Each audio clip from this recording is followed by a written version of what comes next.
idea what was going to happen today. None of us did, but man, the excitement at the end of this race made it all worthwhile. Dave, it got a little slow there in the middle, but there was some action going on. Yeah, it did. I guess they're managing the tyres. It was the unknown zone, and waiting for the tyres to start falling off, and also I guess waiting for the safety car to happen, which never quite came into play. Yeah, but, tyres fell off in the end. Well, let's run down how we ended up here, because Charles Leclerc, it was a Ferrari 1-2, and of course, obviously the big story being the Red Bull cars, both out of the race with reliability issues at the very end of the race. So it's a double DNF for Red Bull and a 1-2 for Ferrari. So, and of course, we got Lewis Hamilton on the podium and Kevin Magnussen finishing 5th for the Haas team. Oh my gosh. Dave, we were talking during the race. You got to tell some of these stories about the Haas F1 team where you used to be. I mean, they've just got to be ecstatic right now. Yeah, undoubtedly, this is a win. You know, points on the table. I wouldn't say it makes everyone relieved, but the points on the table, knowing what they can do and building on it. It wasn't there. They weren't there by fluke. He was there. He dropped back down to 9th, and then came back up to 7th. And his times were there to show that the car's quick.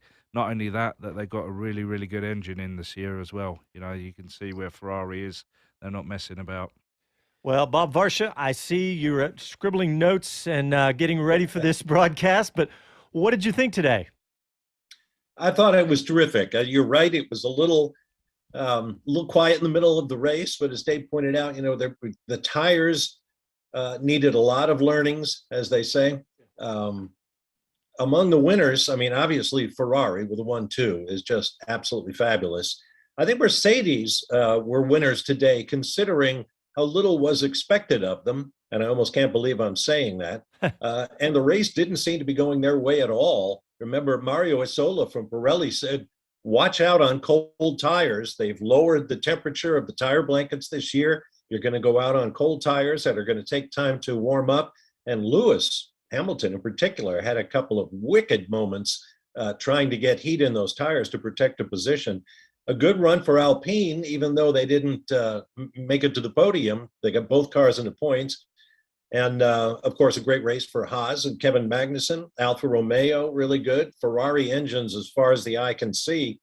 And a thought to Zhou Guanyu, the Chinese rookie, who I believe becomes the 66th driver to score points on debut. So a good day for him. Among the losers, well, obviously Red Bull and McLaren. I think what we need to note is that Honda left the sport ostensibly at the end of last year. Red Bull decided to take over building their own engines.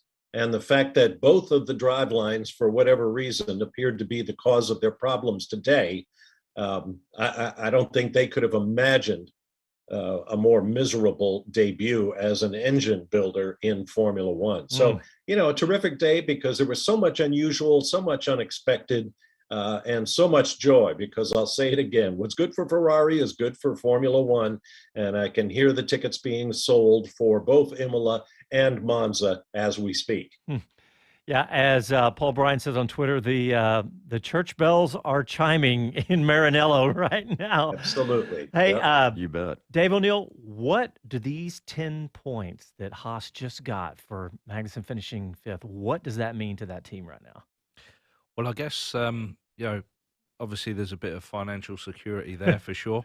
But not only the points, it's just the buzz that it puts in the team all around. You know, there's you got the US headquarters, you've got the guys in Italy, and then you've got the team based in the UK. So to have all of those guys and girls working so hard for nothing, which they thought they were doing for the last year, to come out and finish 5th and grab those points is just huge. You know, the vibe that will be going around all of the places is massive, and well deserved. You know, and they did exactly what they said they were going to do. They were taking the year to make sure that they were going to interpret the new rules correctly and come out with a car that could be quick in qualifying and also during the race. You know, it's got race pace as well, and if you can finish in the top 5, just like you know people have been doing over the last few years, you stand a good chance of getting on one of the steps of the podium. So I don't think it's too far away. They just need to keep the drive up and keep the pace in the car. Well, I want to get a message in from our sponsor. The Speed City F1 post-race show on SiriusXM is brought to you by CrowdStrike. Stop today's most sophisticated cyber attacks at the office, the racetrack, and everywhere in between. Learn more at crowdstrike.com/XM. Well, I want to play this clip. The producer's got a clip ready from Kevin Magnussen. This is right after qualifying, but I think it still applies immediately to right now. So let's hear from Kevin Magnussen. Yeah, it's crazy. I mean, this is all we could have ever hoped for. You know, I don't know. I'm speechless. It's crazy. The last couple of weeks, you know, have just been insane. And getting here, learning about the car, seeing that it maybe is a pretty good one, but still not really knowing. Being so anxious about this qualifying to really see how good it is, and then just finding out that it's really good. Crazy. Yeah, I mean, I got through to Q3 on one set of tires. In Q2, I only ran one set, and I don't know, I think I was P4 or 5 or something in after the first. I'm going to cut it off there, but man, crazy. Yeah, crazy. Dave, he's just, you know, you've worked with Kevin. He's pretty quiet normally, isn't he? Yeah, he's pretty laid back. He's almost horizontal, you know. So yeah. So I'd like to see what he's looking like when he gets out of the car after the race. I mean, crazy, monumental, crazy. Yeah. Bob, really good. Bob, what about this double DNF for Red Bull? I mean, what is the dominoes? How this is great for Mercedes. It was great for Haas in points. Everybody else. What do you think about all of that?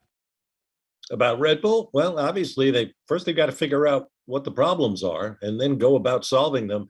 And they're on the clock. I mean, we go to round 2 in Saudi Arabia next week, and Australia is not far beyond that. So the pressure is on in the biggest possible way for Red Bull after that shocking result. Maybe it's something they can fix easily. I don't know, but it's got to be a conundrum for them right now. And they've got to be really concerned because the car showed so much potential. And how about that battle early on as Charles Leclerc and Max Verstappen were swapping first place back and forth and back and forth. I mean, that was just spectacular stuff before, you know, the tire strategies began to assert themselves and the field began to string out just a bit. And then just when it looked like Leclerc was going to walk to the win, Pierre Gasly blows up and we get a restart with just a handful of laps to go.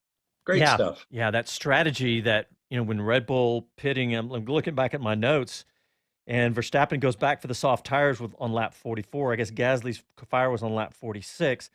So Verstappen came in, soft tires in 44, then Sainz came in, and then everything, all heck broke loose after that.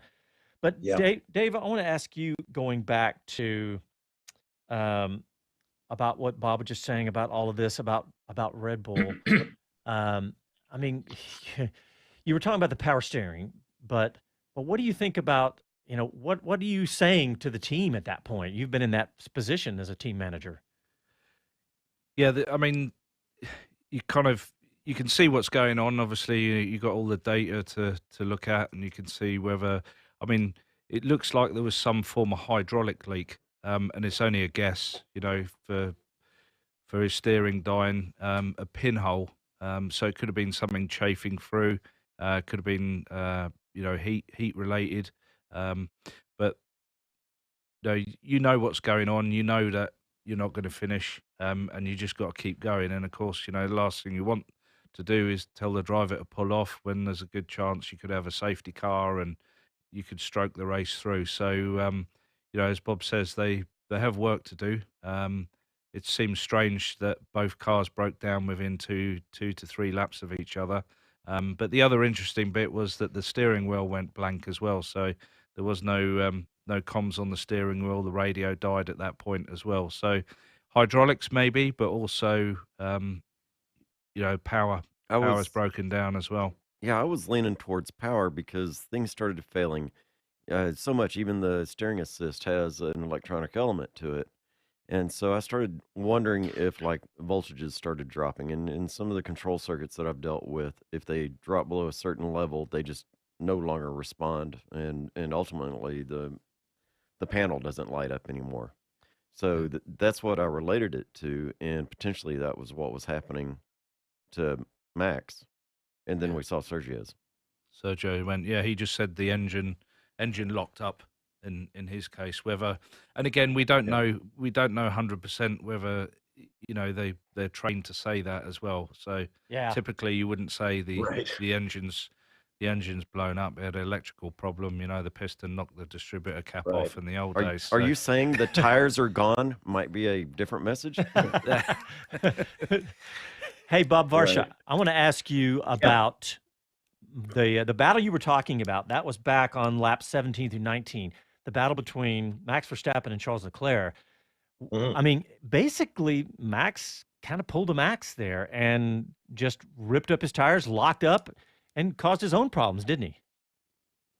Yeah, definitely could have done that. I think Martin Brundle mentioned that during the Sky broadcast. And another thing that I noticed was the difference in pit stops. I mean, early on, one of the earliest cars to pit was Hamilton for Mercedes. And the pit stop was 3.4 seconds. And Ted Kravitz said, well, that's a good stop in this new world of Formula One. And Brundle said, yeah, those tires are heavier now on their 18-inch wheels. So the pit stops are going to be slower. Ferrari consistently was hitting 2.5, 2.4 second pit stops. Twice they tried to undercut Leclerc by pitting Verstappen, and twice it didn't work because Ferrari's pit stops, I think, were fabulous. And that's not something we often associate with the Ferrari team. Red Bull, typically, good stops, but Ferrari, I thought, was just awesome. And I think it made a huge difference in the race because Verstappen could not undercut Leclerc. I mean, his car wouldn't have finished anyway, I suppose. But boy, Ferrari threw down a gauntlet here to the rest of the pit lane in so many different ways in this race. The Ferrari engine, the way the car works, the pit stops, the strategies. Fabulous stuff, I thought. Well, Bob, I'm going to say that Ferrari is about to get investigated for the pit stops, amongst other things. And as you alluded to during... Oh, boy. Yeah. Well, no. Okay. So, we talked about there's regulations on the air pressure that their wheel nut guns can run. So I bet somebody's double checking that right now. All the wheels and tires are the same weight across the board. So how are they managing it? I think everything about a Ferrari pit stop is being analyzed not only by FIA, but also by the other teams. How are they doing that? You know what, Bob, let me ask you this, Bob. Speaking of Ferrari pit stops, as soon it was lap 44, as I said, when Verstappen went in for soft tires, and the commentators were saying, well, is Ferrari going to react? The first thought that came to my mind is that we've seen Ferrari make so many strategic mistakes in the last few years. I thought they're going to make a mistake here, was my first thought. And but what do you think? Do you think that they immediately made the right decision? I think they did. I think by covering Verstappen's undercut attempts, they kept track position, which is critical.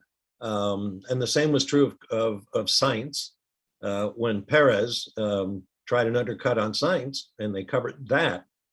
Yeah, I think Ferrari is so much better in so many ways. I remember back in the day when Ferrari went, from Jody Scheckter in '79 until Michael Schumacher and company arrived in the '90s. I mean, Ferrari was a laughingstock, a shadow of their former selves. But in comes John Todt and Ross Brawn and Rory Byrne, and not most importantly, but equally importantly to me, Nigel Stepney came in to run the pit lane for them. And he started drilling their pit crew. And just average was not good enough. And suddenly, the Ferrari pit stops got so much better and, contributed to their success. Of course, it doesn't hurt if you have Michael Schumacher behind the wheel, but It was, it was a real turnaround for Ferrari, and they launched that, almost a decade of domination in Formula One. So it's kudos all around. I mean, an A+ to Ferrari on this opening weekend. It could all go to pieces next week in Saudi Arabia, but there it is. Couple of comments from social media. Somebody says the race was no more exciting than in previous years. Instead of a redesign, they should have let parts randomly fail. And then the next comment says, bloody brilliant race. Great Russians are so jealous. Okay. In other words, two totally different opposing views there. But hey, looks like we've got Chris Medland live from Bahrain, who's connected back in. And Chris, can you hear me? I certainly can. How you doing, guys? Great. How are you? Great. I'm just still coming down from it. I mean, what a finish that was. It was, I could see the two opposing points there, because there were some really good signs about the new regulations and obviously a bit of a mix-up in terms of the order, but it still felt, kind of familiar for a race around Bahrain for the first, 50 laps? Yeah. And then, that finish. I mean, just seeing Christian Horner heading down the paddock. He's off to, I think, don't know if he's going to the FIA or maybe he's going to go and do some extra media duties, but his face obviously tells a hell of a story. And I'm near the Ferrari garage right now, actually, and there's a lot of very, very happy mechanics. A lot of people grabbing their phones, actually, I think, calling loved ones back home and things like that, saying that we've done it, because it's been a long road, hasn't it, for Ferrari? It's been from a long way down. They've not only have they not won in a long time, they hadn't been competitive like for a couple of years. I mean, 2020 especially was just a horror show. So heck of a story for them. And actually, where I'm stood right now, I'm between Ferrari and McLaren, and you could not have two more opposing feelings of teams. So it's just amazing how it all changes as soon as you have a race as well. Beforehand, there's always optimism, or maybe it won't be so bad. And as Bob just said, who knows what it'll be like next weekend? But we love to just react off one Grand Prix, and the way one's gone. I mean, Ferrari on cloud 9. And they should be. This ended a 45 race winless streak for Ferrari. That's their second longest ever. So extra joy in Maranello. I think it shows, doesn't it, as well, that actually, when you say that, it didn't seem that big a deal in a weird way that they'd gone that long without a win. I think because they haven't been the powerhouse we've been used to for so long, they haven't been winning championships at least, that it just didn't quite stand out in the same way that maybe it should have a few years ago. So that's a heck of a stat that it's their second longest. Mm-hmm. Yeah, that is really stunning. When you say that out loud, it's like, oh my gosh, this is Ferrari we're talking about. Hey, Chris, any word, I know it's crazy early, but about what happened at Red Bull? No, nothing yet. I mean, that is one of the pressing topics that we're going to be trying to dig into. And we will hear from the drivers later this evening. They do some sort of media scrums and sit down with the print media as well. Christian Horner tends to speak to us as well. So we'll be able to find out from them. I mean, all the signs are that it was, we call it Red Bull powertrain related now, don't we, rather than Honda related, but power unit related. But we'll have to see kind of exactly what the trigger was. Very bizarre for it to all happen so close together. And it did seem like, looking at the kind of harvesting warning lights that are on the rear of the cars now, the way that they were responding on both Red Bulls seemed to be similar. So I do wonder if it's a similar trigger for both of them. You know, Les Kaiser was speculating it's either electronic or battery or something, because it wasn't just a single system failing. You know, the steering wheel was going wrong, multiple things happening. So who knows? I mean, we could speculate till we're blue in the face, but that is interesting, Les. That's a good guess anyway. Yeah, I mean, it's one of the things that Max said, wasn't it, on team radio during that race, was that he thought it was a battery problem. But his engineer came back, but it had been something else that had like knock-on effects. So it'll be interesting to see explanation or not. I'm not too sure if they're looking into it, but they clearly had an idea quite quickly, because you could hear in the tone of Verstappen's race voice that they knew it was going to be terminal, even if it hadn't yet stopped him.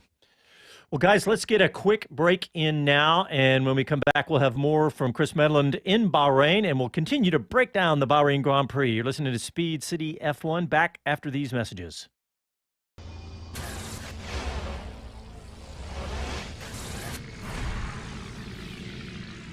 Hi, this is Gene Haas, and this is Speed City.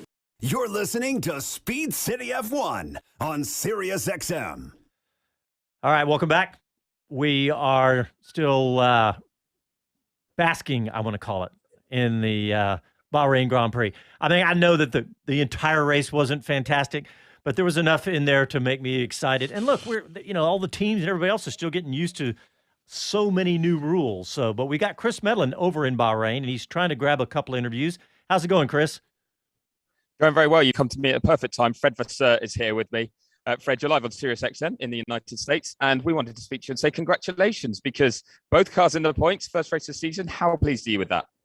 Hi, for the team, it's a very good result that we knew from the beginning of the weekend that the pace was okay, but after a very strong quali that we had a poor first lap, far too much wheel spin on the grid, and then the lap one was quite difficult. We lost something like 12 position laps one. And the pace was amazing, but it was difficult to overtake. And with the pit stop, the strategy we recovered, and to finish P6 in this situation is a very good one. And I'm also more than pleased for Joe scoring the 1 point the first race. It's amazing. Yeah, let me start with Joe, actually. As a rookie, I was very impressed to see the way he recovered from his first lap because he went to last place on that first lap and quickly came back through. Were you impressed with this racecraft today? Yeah, the pace was amazing. At one stage when he was in free air, that he was not far away of the leaders in terms of pace. And for us, it's a good push, and it's also very valuable for the team, for Valtteri, because that we need to have two cars performing. And it's a very, very strong start.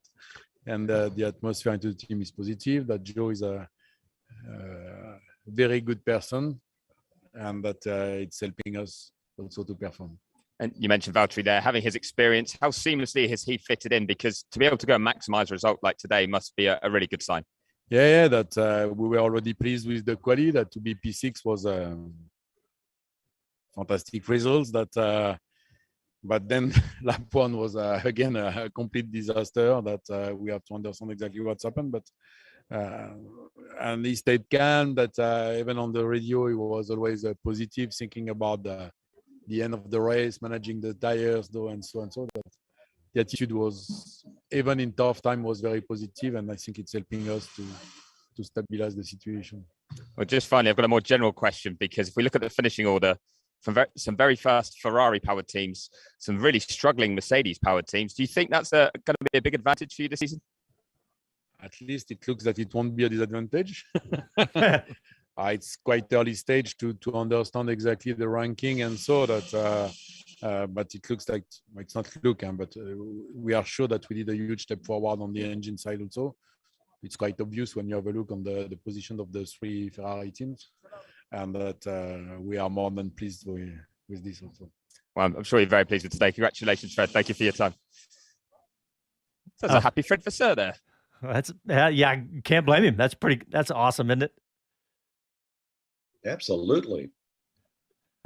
Vasseur is a tough guy to knock off his pins, though. So, he kind of stays fairly even keeled with the good or the bad. I remember in Monaco many, many years ago, I got on an elevator with Jackie Oliver, who owned and was running the footwork X-Arrows team. And they had a typical bad weekend in Monaco. And I said, Jackie, I'm sorry, this is life in Formula One. And he looked at me and smiled and said, that's okay. There's another race next week. Hey, that's the kind of steady you want, isn't it? Yeah, I guess. Hey, when you look at the way Go ahead, Chris. So I was going to say, the way this season is with 23 races, there's always another race next week. You don't get long to revel in these results. That's the truth. Yeah, that's for sure. The clock is ticking for these guys. Hey, Chris, what do you think about what about Mick Schumacher's race today? That was a tough one for Mick. He made actually a very good start. He was up to 10th on that first lap and then got tagged by Esteban Ocon and put into a spin, which I thought he recovered excellently in the middle of so much traffic to grab it on the first turn and get going again and only lose 3 places. But that would have hurt his tyres, maybe picked up a bit of damage. We'll have to find out from him if that was the case. And then he was kind of on the back foot strategically. As Fred Vasseur just said, it wasn't easy to overtake, and the new rules weren't meant to make it easy. They were just meant to make it easier to follow closely so that you could get close to each other. But that didn't mean you just drive past with no challenge. So I think Mick found that it was pretty tricky to get through the field. He was around some other quick cars, and he was so close to still getting into the points. They gambled and didn't stop him at the end to make some track position, which did work, but sadly he just slipped outside the points. So I think there's a lot of learning there. I mean, it's the first time Mick's been anywhere near the points, really. He's certainly in a car capable of scoring points, and he'll probably take a lot of experience from today and then come back and be stronger in a couple of weeks. Yeah, and Dave O'Neill, he's probably going to spend some time talking to Kevin Magnussen, like we were talking about in the pre-race show, where Kevin is going to be not just a race driver, but he's going to be a mentor. Yeah, I think the understanding these tyres and, how they've reduced the temperatures when they come out of the bags and put on the car, there's a huge percentage in heat drop from that. And look, the learning curve is great, and having someone like Kevin's experience within the team to be able to go through and look at data and catch up with where he should be is going to be huge for him. So it's a good mentor to have. And we heard from his boss Gunther Steiner in our pre-race show that it was easy to get Kevin Magnussen back on board with the help of Peugeot and Chip Ganassi Racing. So we just took an old contract and put a new date on it, and off we went. I think Kevin might want to whip out that contract and change some of the other numbers. No kidding. Hey, speaking of contracts, I was talking to Dave during the race, right after the race, talking about Magnussen's contract. I wonder if, he said they at IMSA and WEC, they were happy to let him out of his contract. I just wonder what kind of clauses are in there that if F1 comes back a calling, do they let him out? I'd like to see some of those contracts. But hey, Chris, I want to ask you, we were sitting here talking about the Ferraris and everything. What about down the grid a little bit? What caught your eye from further down? I'm just going to skip that question for a split second to tell you that I'm watching Toto Wolff congratulate Valtteri Bottas on his drive. They're having a good old chat about how Valtteri got on. And yeah, I mean, Toto looks like he's trying to learn something about that Alfa Romeo, I reckon. The serious look on his face, I reckon he's already asked him about the engine or something like that. What's that party he's sound? Straight in there. But the party sound is now Lewis Hamilton coming out into the paddock as well. So everyone's getting very excited that Lewis is around. But yeah, Toto's congratulating his former driver. I mean, Valtteri did such a great job for that team in terms of winning at Constructors' Championships and playing the perfect number 2 role. So yeah, he's been very impressive at times, and what a great start it was for him at Alfa Romeo. In terms of others that caught the eye, as I mentioned actually to Fred Vasseur, like Guan Yu Zhou for a rookie, the way he carved through the field at the start after a bad start, that was very, very impressive. He made ground quickly, and I thought that was unlikely, to be honest. I thought he'd be a bit tentative, be a bit wary, not wanting to make any mistakes, but I was very, very impressed with the way he handled that. So yeah, that was a standout for me. Alex Albon too, always ahead of Nicholas Latifi, always looking like he was kind of going to lead that pack with the Mercedes power cars that were fighting amongst themselves at the back. That was a pretty strong drive as well in uncompetitive machinery. So yeah, that was the couple that kind of stood out to me. But it was a tricky one because you did actually see quite a field spread, didn't we, early on? We saw kind of some gaps open up where you had little battles, but they were separated from each other. And you kind of had to judge drivers on, the way they were driving in a car that maybe wasn't going to get them in the points, or maybe was being held up outside of them by the start they'd had or another incident. So it was quite interesting to see. It was really good to see cars going side by side, though. Some incredible speed differences that I picked up as well. I mean, you guys might have mentioned it already, but Max Verstappen, when he first attacked Charles Leclerc and they had those 3 laps of swapping places, the speed differential on that straight was enormous at times. I think it was 40 kilometers an hour when the DRS was open for Verstappen. So, we've seen that. I mean, maybe that was Red Bull really pushing everything they had in their engine and pushing it a bit too far. Who knows? But yeah, it was. There was a number of takeaways where some questions will need to be asked after everyone sort of sits down and reflects on this weekend in terms of what we've seen that will influence things in the future, such as that power unit performance and whether Ferrari really do have the dominant power unit for this year. Yeah, that did strike me big time, that speed differential. We were commenting on it here just in the booth watching. And like you said, maybe they just had the knob turned up all the way. But it makes me think about all the aero changes and the effect of DRS. Dave, what do you think about the DRS in this 22 car era going forward and what you saw today?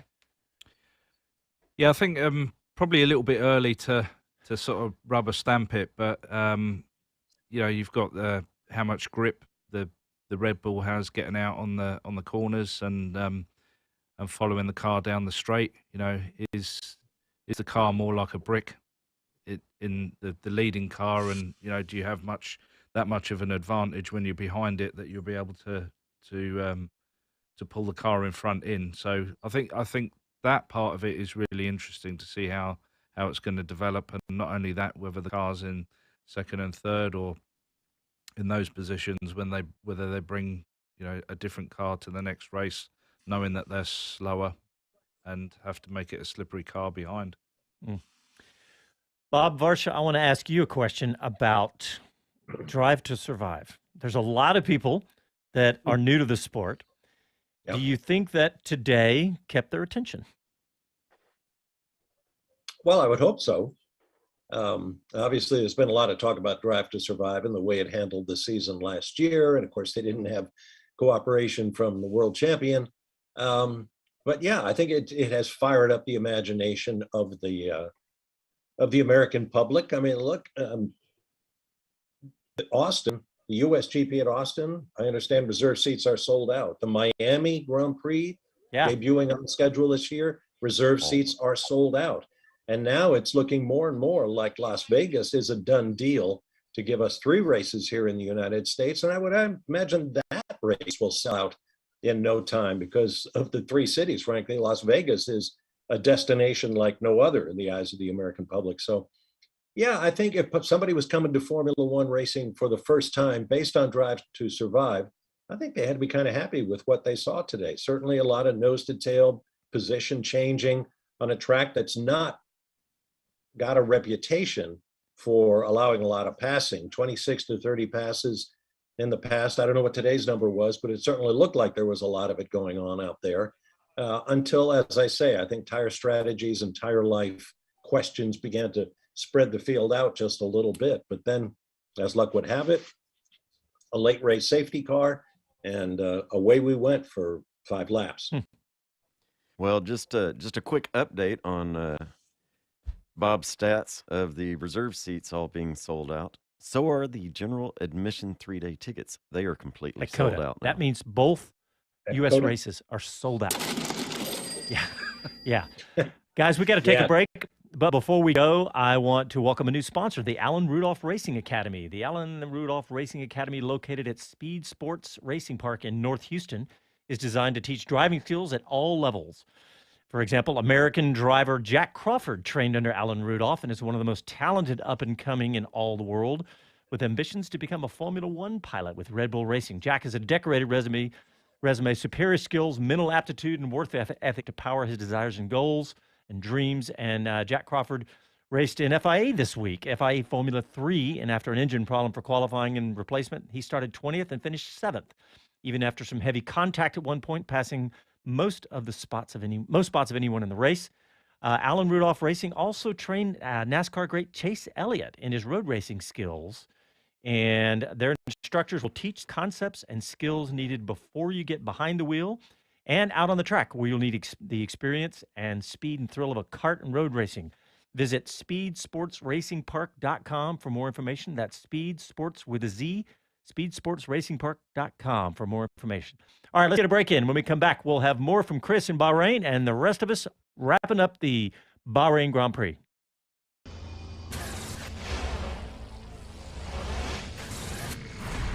Hi, this is Karan Chandok, and you're listening to Speed City. You're listening to Speed City F1 on SiriusXM. All right, welcome back to the show. We have a caller on the line that I want to get in. He's been waiting for quite a while, and I want to bring on George. He's up in Virginia. George, welcome to the show. Hey, gentlemen. Happy New Year, happy new season. And before I begin, I want to thank you all for being the premier Formula One post-race show on the planet. Oh, thank you, George. That's some kind words. Okay, hold on just a minute. Okay, I just watched McLaren just finish the race. But anyway. Ouch. I know there's going to be a lot of technical breakdowns on what happened in the race, but I'm going to go for the feel-good things. First is Haas. As a long-suffering fan, it was beautiful to see that. And Alfa Romeo. But I want to touch on something that, I mean, it may be obvious, but it may be silly, and I'm going to sort of give a little lift the veil on what I used to do. I'm a retired Army officer, so I spent a lot of time in the Middle East. And sand has an effect on machinery. We know that. Can that be a reason what we saw, or it was just the new technology and the glitches and Murphy's Law? Huh. And thank you, and I hear listen to the rest. George, thanks for calling, buddy. Thanks for the nice words. Hey, and thanks for the service, too. Yeah. And Dave O'Neill, what do you think about that? You're the most technical in the room. Well, I think it's a very good question. And to your point, George, is that any of the countries that you go to, that there is dust, fine dust, sand, the cars are normally prepped prior to that event. So for argument's sake, the engine air filter will be much finer. Prepped up with a bit more oil on it. Also, the bearings tend to take a lot of sand and dirt in there, so there's extra seals put in the upright bearings. So yeah, they do go to great lengths for the countries that have the dust and the sand, and also places where you go to like Brazil, where you're going to see extreme weather.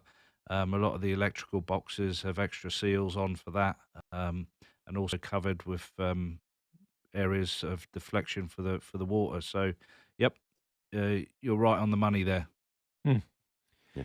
Hey, Chris Medland, you said you might have a Red Bull update for us. Yeah, just a little one. I saw Christian Horner doing a little bit of media, but he had to dash off to conduct the investigation. We at least part of it to see what's going on, because the team are now looking into what went wrong with both cars. But the early feeling is that it was a fuel systems issue. On both cars, same issue. So that's where they think the problem kind of originated. But what they're going to do, I mean, obviously we have another race in just 7 days' time, and we're going straight to Saudi Arabia from here. So they're going to quickly try and get that analysis done, so they can at least put in temporary fixes to address it for the next race, because the cars won't go back from here to their headquarters in Milton Keynes. They'll go straight to the next venue. So they've got to kind of work and do this analysis on the fly, which I'm sure Dave has had experience of as well, in terms of, this is a traveling circus that doesn't always just go home and give you time to try and work out these things. That the calendar is pretty relentless, and you've got to try and react as quickly as you can. Yeah, it's actually less time, because scrutineering, is Thursday. So, you have to have everything on and sealed and ready to go. So the clock's ticking, and I'm sure there's people waking up and in the drawing office trying to find out what's going on and what remedies they can put in place. Yeah, what Dave's just talking about the new schedule. Go ahead, Bob. Well, the fact that it's an all new car, and everybody always pushes the timeline to the limit. There may not be a lot of spare parts around to remedy whatever got damaged, either for Pierre Gasly or for the Red Bull cars. That's very true. When I flew out here for the race, because I was here for testing, went home in between. I came back up for the race, and Williams and Alpine were at the flight check-in at the same time as me at Heathrow. And the amount of suitcases some of those personnel were bringing with them, because they had parts in there that manufacturing them right up to the limit. They bring some of them in suitcases. There were some big boxes from Alpine. And then we had Esteban Ocon's side pod bodywork failing, didn't we, on Friday? Yeah. And they had to try and get something straight back out in time for Saturday, or in time for qualifying, so that it could be on the car. So that's how quickly they're trying to react. We're talking like overnight to get things halfway across the world. Gosh, I don't want to be behind those guys in security. But Dave, going back, there's a great story about Joe Rodriguez at when I was at McLaren. Some member of the team brought a monocoque onto an airline as hand luggage. Let's carry on.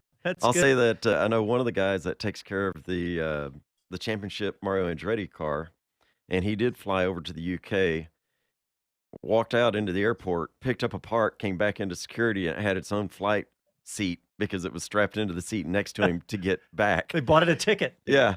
Whatever it takes. Dave, I got a question for you. So we saw that the lights went out in the Red Bull car. Do you really think that could be related to fuel?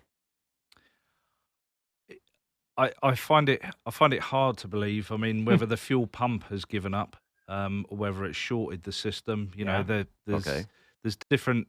So if it ran out of fuel, no, the steering wheel would stay on. But whether there was a short in the system, they don't tend to use wiring looms anymore. It's like circuit boards, and there's more connectivity in boxes rather than wiring harnesses these days. Lots of ones and zeros rather Ones than and zeros, yeah. voltages. Yeah, or could have gone into safe mode. It's all brand new, isn't it? So Control Alt Delete. They haven't been through these scenarios before, so that's true. Turn off all the electricity not to strike up a spark. Yeah.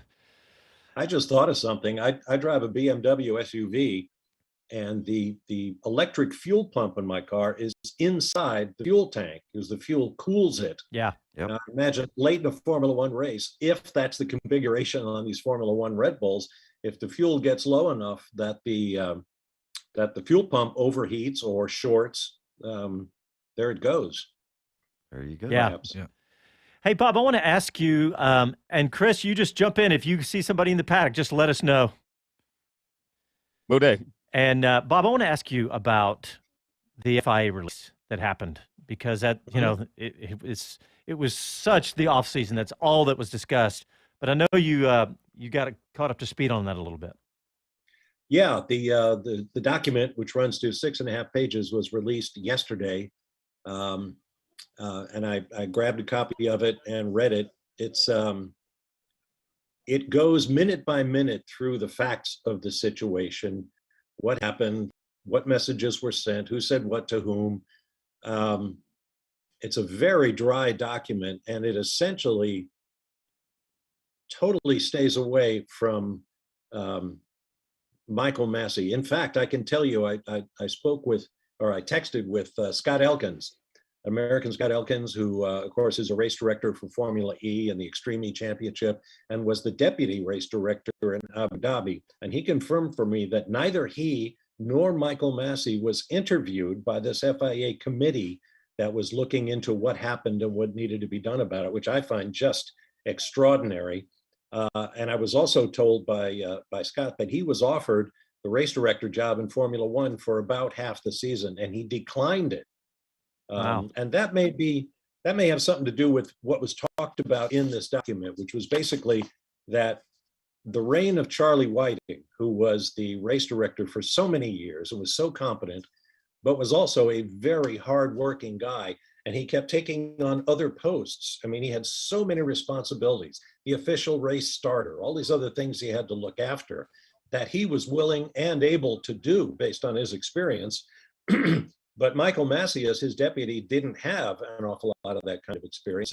And while the number of conclusions they came to was, one, that he had a lot of unnecessary distractions, and secondly, that he had too much to do. So they came up with 4 basic recommendations, and they didn't discuss replacing Michael Massey. They just said someone else is going to do that job. The first was a virtual race control away from the racetrack, kind of like what the NFL does or British soccer, where they have a virtual review of close moments and potential penalties. The second one was, and you heard the results today, no broadcast communication between the pit wall and race control.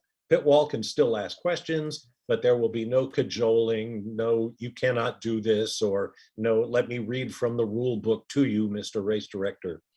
A third recommendation was to change the unlapping procedure, specifically change the word in the rules about any cars that are capable of unlapping themselves as opposed to all cars. And in fact, it asserts that they have a new software package that will automatically communicate to every car eligible to unlap itself what to do and when to go.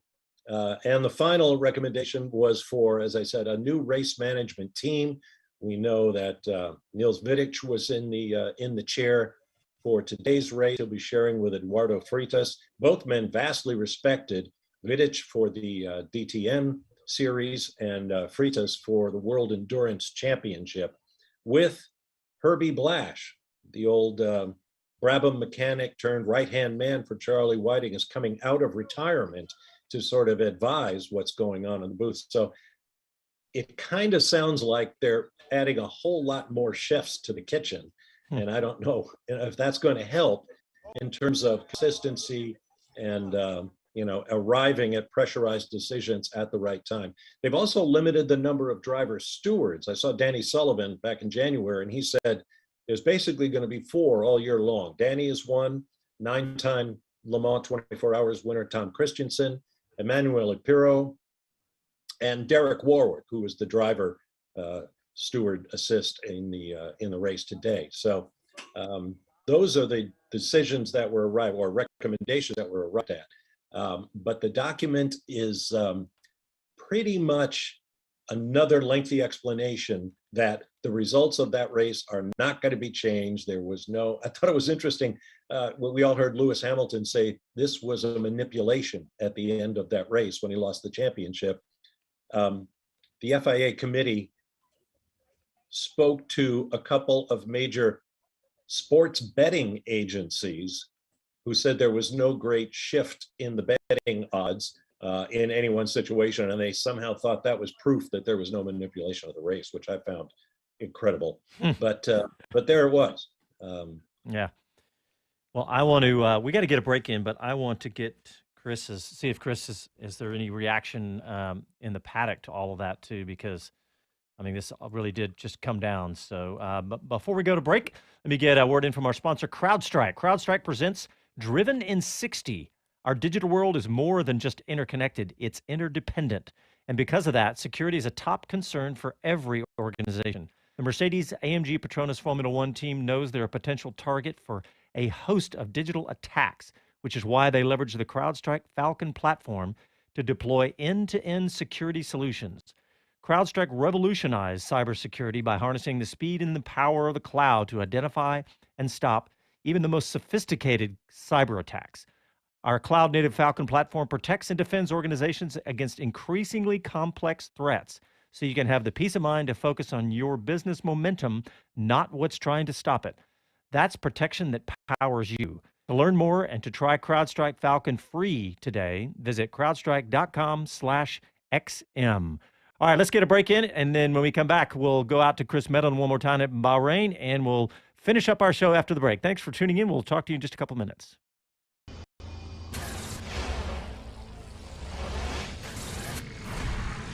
Hi, this is Jay Leno from JayLenosGarage.com, and you're listening to Speed City. You're listening to Speed City F1 on SiriusXM. All right, welcome back to the show. Before we went to break, Bob Varsha got us up to speed on the FIA release after so much chatter about the end of last season, and Chris Medland is out in Bahrain. Chris, what kind of paddock reaction can you talk about that's gone on out there about that FIA release? I think it was well long to release something. It was not really that detailed in terms of anything new that you collated a couple of days out. And it was partly the wrong timing because they'd actually already announced what they were going to action as a result of the investigation or the analysis. But then they were kind of showing you what the analysis had been, and it kind of, it was a step back from what you already heard announced. So yeah, I think a pretty underwhelming response here. There's a few contradictions in it that people weren't too impressed with. There was some comments made by the World Motor Council that were pretty strong, really, in terms of calling it human error. And Massey had acted in good faith, but then saying he got wrong. But then when you read the report, that wasn't in there at all. And there was no, as Bob was mentioning, there was no input from Michael Massey himself. And the guy didn't get an opportunity to explain himself, explain what he was thinking, why he did what he did, which surely should have been central to it. So, yeah, not a huge number of impressed people. I don't think anyone actually expected it to change, but it's almost always a bit frustrating when the FIA seem to fall a bit short. And you want to see them just kind of dig that bit deeper, probe that bit harder, try and improve things that little bit more strongly. But I think many of it were hoping that they could kind of not say a lot, that wouldn't ask too many questions or have too many questions coming their way before the season, and that people would kind of forget about it once the racing underway. So yeah, it wasn't an overly positive reaction. I could put it that way. It's worth noting, too, that there's a rumor out there that Michael Massey is considering legal action against the FIA and Formula One. Interesting. Yeah, that is in the report that's out. At the same time, Mohammed Ben Sulayem today, an interview he did with with the press conference host Tom Clarkson saying that they're in negotiations with Massey about a new role, like kind of retaining him within the organisation, which is what they said they would do when they originally announced what was going on. They did say that he would be handed a new role and it would be retained in some form, but that hasn't been sorted. We'll see if that actually comes to fruition, or if those reports are correct, and therefore that might be why there isn't clarity yet. Hey, Chris, one of the things we're going to be doing with you all season long is trying to get the American take, and everybody Americans involved in Formula One. But what about young drivers? You mentioned Logan Sargent. We mentioned Jack Crawford, Juan Manuel Correa. Any updates from any of those that this weekend?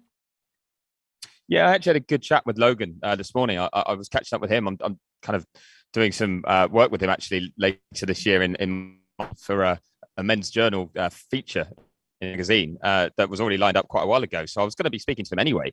And it meant that I've been in pretty constant comms, and he was really optimistic about this weekend. And then it just all fell apart with a slow pit stop for him today in the feature race. He qualified so well in the top 4, looked quick with Carlin, was expecting to be and he had a start, but nothing too bad, and was definitely in the mix for strong points, was coming back from that difficult start. He was chasing down Ralph Boschung, who ended up finishing the race in 4th, and he was confident he would easily have overtaken him. The two of them came into pit at the same time, and Logan was very confident they had the perfect strategy when he came in.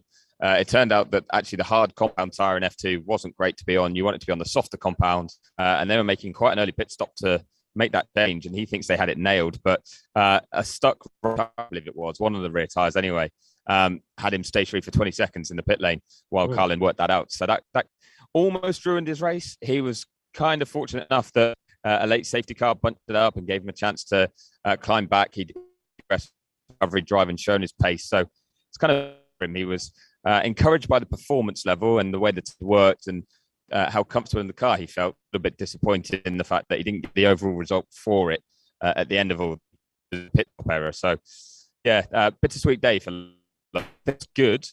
He did say as well is that there's another race next week, and the fact that he's in F2 before, so he's confident that he can continue that form, and he just needs it to be a weekend so he can pick up some big points. Yeah.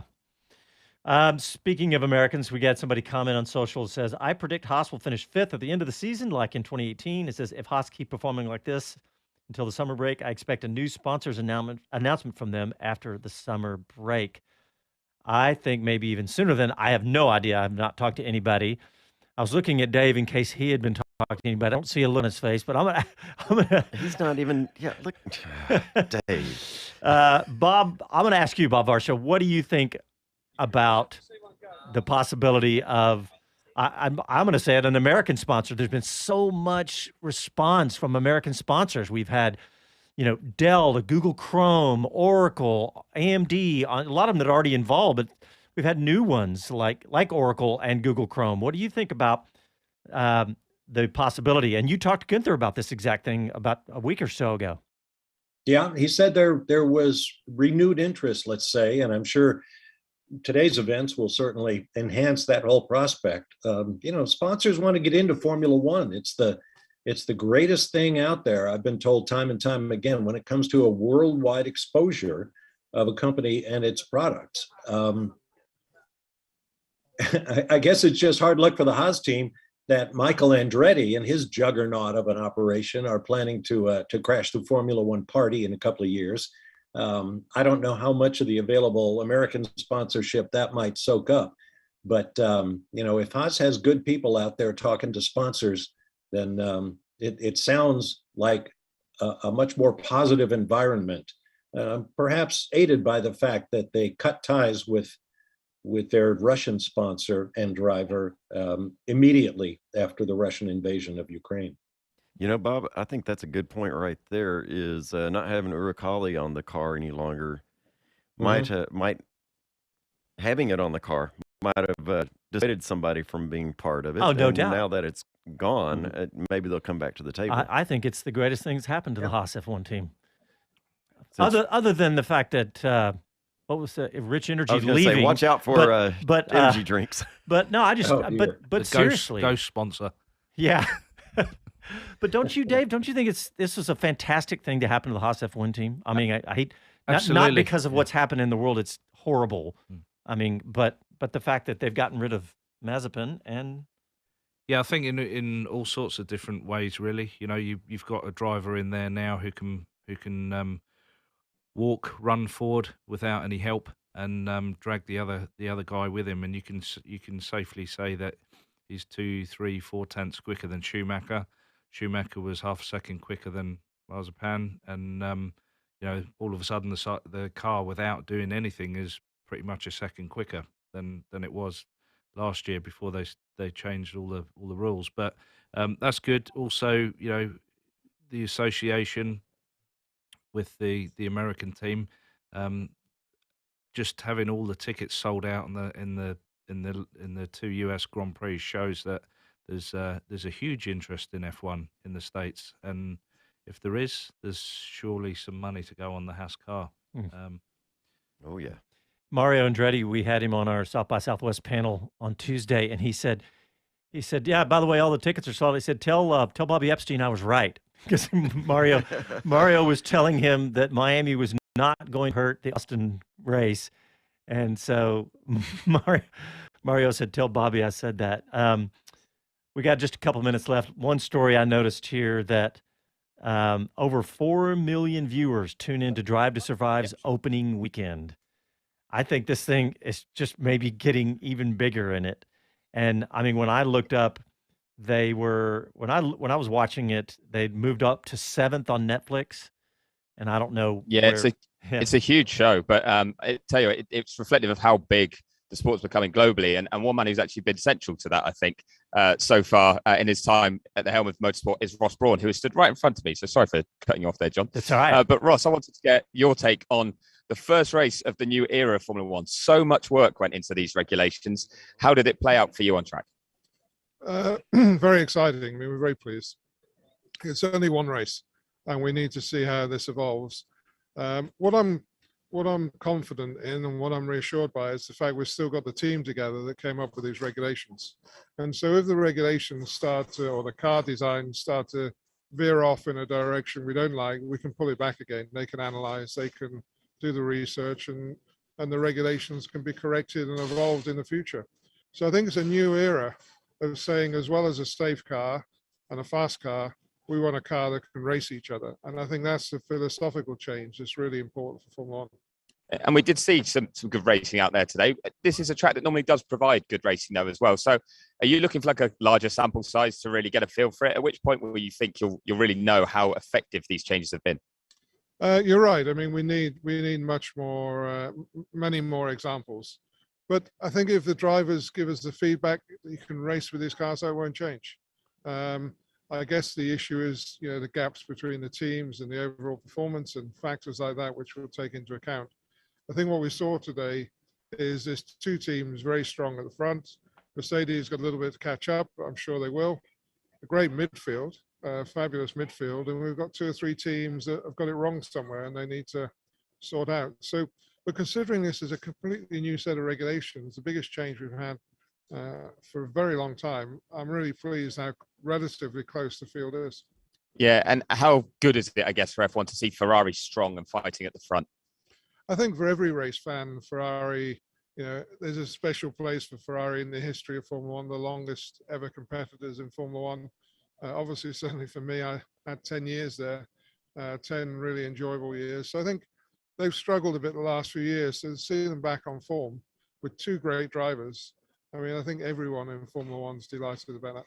Yeah, and just finally, any surprise at some of the struggles we saw? I mean, McLaren at the back, Aston Martin at the back, the Mercedes-powered teams really at the back. Yeah, I'm not sure what the reasons are. I'm sure they're analyzing it. It could be a combination of things. It normally is. We've had a change in fuel this year to a 10% ethanol fuel, and that's brought some new challenges. Maybe that's tipped the balance a little way in terms of the engines. But it will be an accumulation of things. I don't think there'll be a silver bullet that any of them will find, but that's what I say. I think there's a few teams that have not quite got it right at the moment, and I'm sure they'll sort it in the next few races. Yeah, we'll look forward to seeing how that goes. And just overall, encouraging start to this brand new era for Formula One. You excited about what the future holds? I am. I'm just delighted. It was such a great race today. I mean, it had everything, and it was a shame for Red Bull. They've come away with no points at all, and but it's a cruel sport sometimes, long season. So they'll be contenders for sure for the rest of the year. Yeah, we're expecting bounce back in Saudi Arabia. Ross, thank you very much for your time. Sorry to interrupt you there, John, but Ross Brawn there just reflecting on what's been a very big weekend for Formula One. If you think of the kind of hype around these new rules and regulations, they needed to deliver, and at the very least, there were no worrying signs. So, he did have a smile on his face as he spoke then. Well, if that's not an exclamation point to the show, I don't know what is. Yeah, having F1's motorsport boss, Ross Brawn. All right, Chris, thanks, buddy. We got to run. We're over time. Thanks, everybody, for tuning in. Thanks, Dave O'Neill, Bob Varsha, Les Kaiser. We'll talk to you guys next week. Ciao, y'all. Ciao.